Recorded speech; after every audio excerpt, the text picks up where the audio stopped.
Меня зовут Александра Дементьева, я художник, я работаю с новыми технологиями. И, в общем, не только, но, в общем, новые технологии меня интересуют как средство создания произведения, поэтому это не как какой-то челлендж, чтобы что-то сделать специально, это просто как новые кисточки, так скажем. Вот, и сегодня мы на нашей встрече я вам расскажу про 3 инсталляции. Наверное, я начну с самой старой в каком смысле, что она, собственно, не такая старая, но ее история, она уже где-то больше 15 лет приблизительно, а может быть больше. Это так называемый «Спящий». Я точно не знаю, как это переводится. В российском кинематографе, когда шел этот фильм 1973 года Вуди Аллена, назывался по-английски он «Sleeper». Вот, я его перевожу «Спящий», но, видимо, может быть, другое название. И я очень люблю этот фильм, поскольку я вообще люблю научную, научную фантастику. Ну и потом я люблю Вуди Аллена, поскольку для меня это один из персонажей авторского кино, который делает и, видимо, еще будет делать что-то интересное. Так вот, я смотрела этот фильм, я его просто смотрела на компьютере, и в какой-то момент компьютер остановился, то есть грохнулся, все взорвалось, и, соответственно, когда я его по новой, мне удалось его запустить, соответственно, от фильма остались фактически 192 кадра. Правда, они были не отдельные, как бы, это был как бы фильм, но там, допустим, один кадр длится там 2 минуты, а потом вдруг неожиданно другой кадр длится там 3 секунды. В общем, это был очень интересный фильм, который мне удалось выудить после компьютерного э, локдауна. И, значит, соответственно, когда я это все вытащила, это очень давно было, я когда посмотрела, они такие картинки были такие красивые, и мой компьютер так хорошо поработал, что я даже как-то, ну, жалко было выбрасывать. Я думаю, может быть, сохранить, а потом еще как раз в этот момент э, появилась такая тенденция, все стали работать с гличами, создавать специальные, ну, немножко позже после этого, но приблизительно где-то одно и то же самое время создавать специальные программы, которые гличуют что-то, а тут компьютер это сделал сам по себе, без моего участия, точнее, мое участие было только смотреть фильм, и, в общем, что называется, искусственный интеллект возобладал, и я не выбросила, я это все не выбросила, но и все время держала как-то, думаю, ну что с этим сделать, потому что очень хорошо, но просто так смысла нет. Потом думаю, может быть, напечатать на бумаге, думаю, нет, на бумаге не работает. И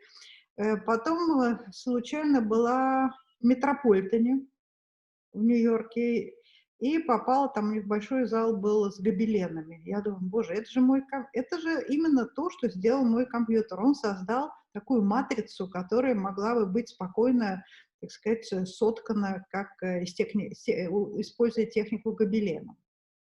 Ну, я подумала, но это все такой длинный процесс, потому что это все не сразу как бы. Я думаю, надо это сделать. Потом, соответственно, для того, чтобы это сделать, нужно, чтобы найти какое-то место, где можно эти гобелены, так сказать, производить. И недорого просто. У меня никаких субсидий на этот проект не было. Поэтому, значит, соответственно, а, гобеленов много, 192. Поэтому, в общем, это следующий момент был. И я долго искала и нашла неожиданно в Америке, где-то в потерянном американском штате в Техасе, где-то в середине поля, стоящую просто, так сказать, такое небольшое предприятие, которое делает гобелены на машине, естественно, это не ручная работа, из хлопка и, в общем, вполне по доступной цене для художников. Вот таким образом я начала делать эти гобелены. И тоже это был очень длительный процесс, потому что, чтобы его сделаешь, когда деньги есть, значит, ты сделал там 10 гобеленов или там 12, подождал, еще раз сделал. В общем, короче говоря, стали появляться и у меня, так сказать, все больше и больше гобеленов дома, но я думаю, ну, я не могу эти гобелены просто так показывать, потому что нужно же, как бы, они очень прекрасные, они чудесные, но вот что-то к ним не хватает. И так как я, опять же, всегда учу какие-то новые программы, соответственно, я смотрю, есть возможность поработать немножко с а, augmented reality, то есть дополненной реальностью. То есть, опять же, что такое дополненная реальность, если кто-то не знает, хотя я думаю, что теперь уже все знают, это, значит, соответственно, вы можете через ваш там iPhone или, допустим, iPad или там какой-нибудь любой смартфон, навести его на что-то и, значит, соответственно, видеть не только картинку, которая находится рядом напротив камеры, но и то, что, так сказать, вы предлагаете, на что посмотреть. Значит, соответственно, какой-то другой визуальный или там звуковой ряд. И я, значит, начала работать, создавая вот этот второй, как бы, дополненный реальность для моих гобеленов. Значит, соответственно, но просто так, опять же, я не могу, ну почему я буду какой-то просто так, какой-то реальности? Это должен быть рассказ, это же фильм, потому что это 192 коврика, значит, соответственно, нужно придумать и рассказать, в чем дело, и фильм, и так далее, сделать какой-то, чтобы люди могли с этим как бы не просто это смотреть, как произведение искусства, которое не анимировано, там, допустим, как гобелен, а еще путешествовать, то есть как кино. Ну и, соответственно, я написала историю о том, что наши дальние потомки э, нашли через 2000 с лишним лет, приблизительно там 2500 лет, откопали вот эти коврики. Откопали эти коврики, и, как вы сами понимаете, ну, правда, я рассказываю немножко о потомках, потому что потомки уже к этому моменту перешли в следующую стадию, так сказать, жизни человека, то есть они фактически, им удалось лишиться тела, то есть они находятся с точки зрения, как бы, опять же, ну, как, почти как ангелы, то есть они такой свет, который пульсирует, что-то делает, и они могут, соответственно, в какие-то моменты пользоваться физическим телом, в какой-то момент нет, но, в общем, это наши потомки, они нашли коврики, нашли эти гобелены, и, соответственно, поскольку они точно так же, как вот сейчас занимаются археологией, то есть для того, чтобы, если что-то находишь 2000 лет, 2500 лет, что было сделано, надо дать какую-то интерпретацию. И они были очень, так сказать, тщательно. Каждый коврик рассказывает там где-то приблизительно на 40 секунд историю вот этого вот открытия наших потомков. И, в общем, это они рассказывают, что они нашли гобелены, как они нашли, что им в этом было интересно.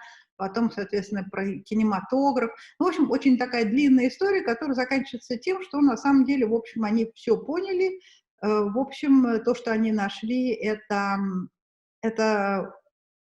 тот момент, собственно, выход нашей цивилизации 20-21 года, века, то есть как сохранить просто и видео, и фильмы, и так далее, поскольку не было изобретено никаких, так сказать, хранилищ или возможности это увековечить, как, допустим, египетские пирамиды.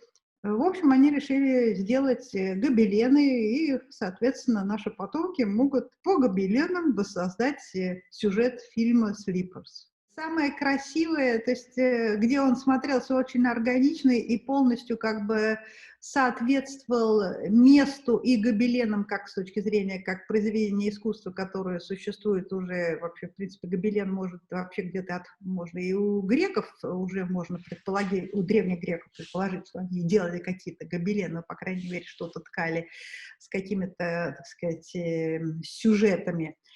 Вот, то самое органичное место, я считаю, что это в царском дворце в Казерте, потому что там он был прекрасен, и он был просто как бы часть вот этой самого дворца, и одновременно он был современен, потому что гобелены, они вписались в архитектуру, в убранство, так сказать, а использование смартфонов позволило именно вот это совместить новые технологии и то, что мы произведения, которые сделаны аналогичным методом, так сказать, просто тканые гобелены.